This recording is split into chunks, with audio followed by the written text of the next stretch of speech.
कल हमने fresh water ecosystem देखा था। आज हम मराइन वाटर इकोसिस्टम की बात करते हैं।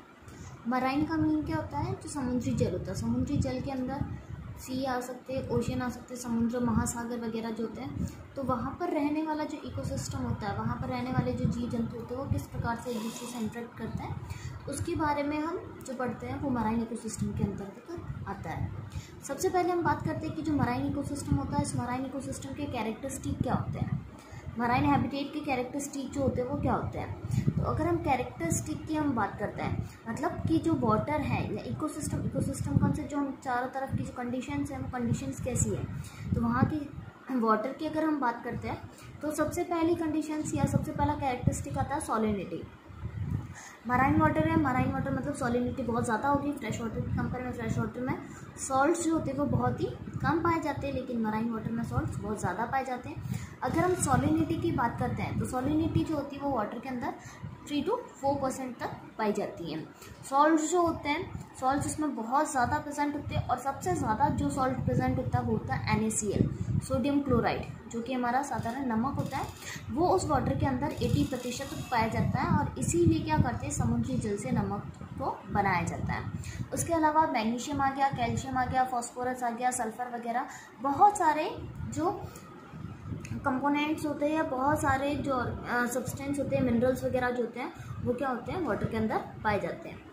सेकेंड बात करते हैं टॉन्सिटी की। टॉन्सिटी जो होता है वो परासारिता या फिर हम इसको ऑस्मोटिक प्रेशर के रूप में भी जान सकते हैं। तो उसमें टॉन्सिटी जो होती है परासारिता मतलब कि एनिमल की बॉडी के अंदर जो वाटर जो एंटर कर रहा है, तो वाटर क्योंकि मराइन वाटर है तो अगर वो वाटर बॉडी के अंदर एनिमल की बॉडी में एंटर करेगा तो क्या होगा, सॉल्ट ज़्यादा अंदर एंटर करेंगे। सॉल्ट ज़्यादा अंदर एंटर करेंगे तो सॉल्ट्स धीरे धीरे जमा होने लगेंगे और बॉडी को धीरे धीरे डिस्ट्रॉय कर देंगे। इसलिए most of the marine invertebrate और वर्टिब्रेट एनिमल जो होते हैं वो आइसोटोनिक होते हैं, या फिर अगर वो आइसोटोनिक नहीं होते या हाइपोटोनिक या हाइपरटोनिक होते हैं तो वो क्या करते हैं, अपनी बॉडी से एक्स्ट्रा सॉल्ट को किसी न किसी रूप में वो बॉडी से बाहर रिमूव करते हैं। मोस्ट ऑफ द इनवर्टिब्रेट जो होते हैं आइसोटोनिक होता है। आइसोटोनिक मतलब वो अपने अंदर बॉडी के अंदर वाटर नहीं लेते हैं। क्यों? क्योंकि वाटर अगर लेंगे तो क्या होगा, मिनरल्स जो होंगे उनका नंबर बढ़ जाएगा, उनकी क्वांटिटी बढ़ जाती है। थर्ड कैरेक्टरिस्टिक आता है टेम्परेचर। टेम्परेचर की अगर हम बात करें तो समुद्र जो होते हैं बहुत ज़्यादा गहरे होते हैं। वो 200 मीटर से लगा करके 15,000 मीटर तक की गहराई तक के वो पाए जाते हैं। तो वहाँ पर टेम्परेचर जो होता है वो अलग अलग सरफेस, अलग अलग लेयर के अकॉर्डिंग अलग अलग देखने को मिलता है। मोस्ट ऑफ दी अगर हम बॉटम की बात करें तो जो समुद्र ज़्यादा गहरे नहीं है तो वहाँ पर बॉटम में टेम्परेचर हमको 20 डिग्री सेंटीग्रेड तक दिखाई दे सकता है या मिल सकता है। लेकिन जो समुद्र बहुत ज़्यादा गहरे होते हैं, जैसे बड़े बड़े हिंद महासागर है, प्रशांत महासागर है, तो वहाँ पर अगर बॉटम की अगर हम बात करें तो बॉटम में बहुत ज़्यादा ठंडा पानी होता है। टेम्परेचर जो होता है वो बहुत ज़्यादा लो होता है। सरफेस एरिया के टेम्परेचर की बात करें, सरफेस वाटर के टेम्परेचर की बात करें तो वो समर टाइम में 30 to 35 डिग्री सेल्सियस हो सकता है। उसके बाद में आता है प्रेशर की अगर हम बात करें तो सरफेस के ऊपर प्रेशर जो होता है, तो मराइन वाटर के अंदर क्या होता है, समुद्र के अंदर हम देखते हैं लहरें वगैरह जो उठती रहती है। तो वो क्यों? क्योंकि वाटर के अंदर प्रेशर की वजह से लहरें वगैरह उठती है। तो अगर हम सरफेस वाटर की बात करें तो वहाँ पर जो एटमॉस्फेरिक प्रेशर जो मेज़र किया गया वो किया गया 15 पाउंड पर स्क्वायर इंच, कि जैसे एक जितना बड़ा समुद्र है, जैसे ये पूरा का पूरा समुद्र है, इसमें पर स्क्वायर इंच के ऊपर सरफेस की बात कर रहे हैं हम, सरफेस के ऊपर यहाँ पर प्रेशर जो होगा वो कितना होगा, 15 पाउंड इसके ऊपर प्रेशर लगता है। और ये प्रेशर जो होता है ये हर 6 फीट की गहराई पर जाने पर बढ़ता है। एक पाउंड जो होता है वो बढ़ता रहता है। जितनी गहराई में होगा उतना ही प्रेशर जो होता है वो ज़्यादा बढ़ता है। इसीलिए हम देखते हैं कि जब हाई टाइड लो टाइड जब आता है, मतलब ज्वार भाटा जब आता है, तो नीचे से लहरें जो होती है वो पूरे ऊपर की तरफ आती है। क्यों? क्योंकि उस कंडीशन में प्रेशर जो होता है वो वाटर के अंदर बहुत ज़्यादा बढ़ जाता है। ट्रांसपेरेंसी की बात करें तो मराइन वाटर ऑलमोस्ट जो होते हैं उनके अंदर टर्बिडिटी बहुत कम देखने को मिलती है, क्योंकि वहाँ पर मिट्टी वगैरह जो होती है, सॉइल वगैरह जो होती है, हम स्टार्टिंग में देखेंगे तो ढलान जो होती है वो दिखाई देती है अपन को। जैसे हम बीचेस वगैरह के ऊपर घूमने जाते हैं तो वहाँ पे क्या होती है कि आपको एक लिमिट तक वहाँ पर ढलान जो होती है वो देखने को मिलती है। उसके बाद में गहराई जो होती है धीरे धीरे बढ़ती जाती है। तो वहाँ पर वाटर जो होता है, वाटर का लेवल ज़्यादा होता है और सॉइल का, सिल्ट का लेवल जो होता है वो बहुत कम होता है। तो उसकी वजह से ट्रांसपेरेंसी मराइन वाटर की काफ़ी अच्छी होती है, पारदर्शी पानी होता है। इसीलिए हमको समुद्र का पानी एकदम साफ दिखाई देता है बीच में जाने पर। लाइट इंटेंसिटी की बात करें तो समुद्र के अंदर क्या होता है, 2000 मीटर के डेप्थ तक तो लाइट जो होती है वो इजीली एंटर कर सकती है, पेनिट्रेट कर सकती है, लेकिन 2000 मीटर से ज़्यादा की गहराई के आगे लाइट जो होती है वो नहीं जा पाती है। वहाँ पर क्या होती है, लाइट इंटेंसिटी जो होती है ख़त्म हो जाती है। उससे ज़्यादा अगर कोई समुद्र गहरा है तो उसके नीचे अंदर की तरफ जो होगा वो डार्क एरिया या फिर अफॉटिक एरिया जो होगा वो शुरू हो जाता है। वेव्स की बात करें हम तो समुद्र के अंदर लहरें उठती हैं। लहरें किसकी वजह से होती हैं, टाइड्स की वजह से। जो ज्वार भाटा आता है, ज्वार जो होता है, जो लहरों का ऊपर उठना जो होता है वो ज्वार कहलाता है, और भाटा जो होता है वो लहरों का नीचे की तरफ उतरना क्या कहलाएगा, भाटा कहलाता है। तो टाइड्स आते हैं, टाइड्स की वजह से ही लहरें उठती हैं, और लहरों की वजह से क्या होता है कि समुद्र के अंदर के जो जीव होते हैं वो बहुत बार सरफेस के ऊपर आ जाते हैं, किनारे के ऊपर आ जाते हैं। धाराएं, करंट्स की अगर हम बात करते हैं, करंट्स मतलब कि पानी की लहरें किस तरफ मूवमेंट कर रही है, तो हम देखते हैं मोस्ट ऑफ दी हवा की तरफ, जिधर हवा चलती है उस तरफ है ना लहरें जो होती है वो मूवमेंट करती है, पानी की धाराएं उस तरफ बहती है। फूड चेन की बात करें तो फूड चेन के अंदर क्या होगा, सबसे अंदर इसमें प्रोड्यूसर्स के रूप में क्या पाए जाते हैं, छोटे छोटे से प्लांट्स वगैरह पाए जाते हैं।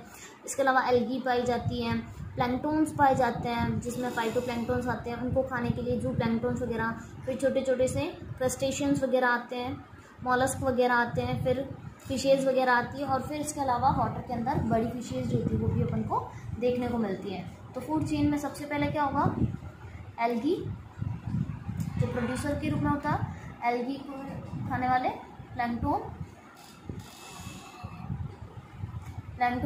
को खाने वाले जो होते हैं वो कौन से होंगे, स्मॉल इनवर्टिब्रेट,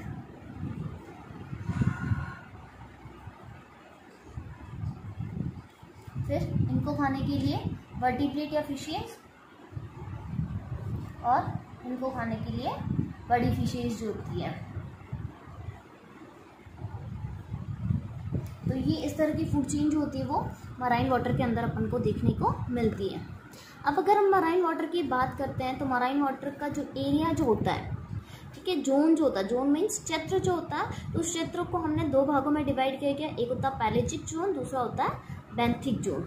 पैलेजिक जोन जो होता है उसको हिंदी में वेला पर्वतीय क्षेत्र बोलते हैं, और बेंथिक जोन जो होता है वो नितलस क्षेत्र कहलाता है। पैलेजिक मतलब जो ऊपर वाला जो एरिया होगा वो वेला पर्वतीय, और बेंथिक मतलब जो नीचे वाला जो एरिया होगा वो बेंथिक होता है।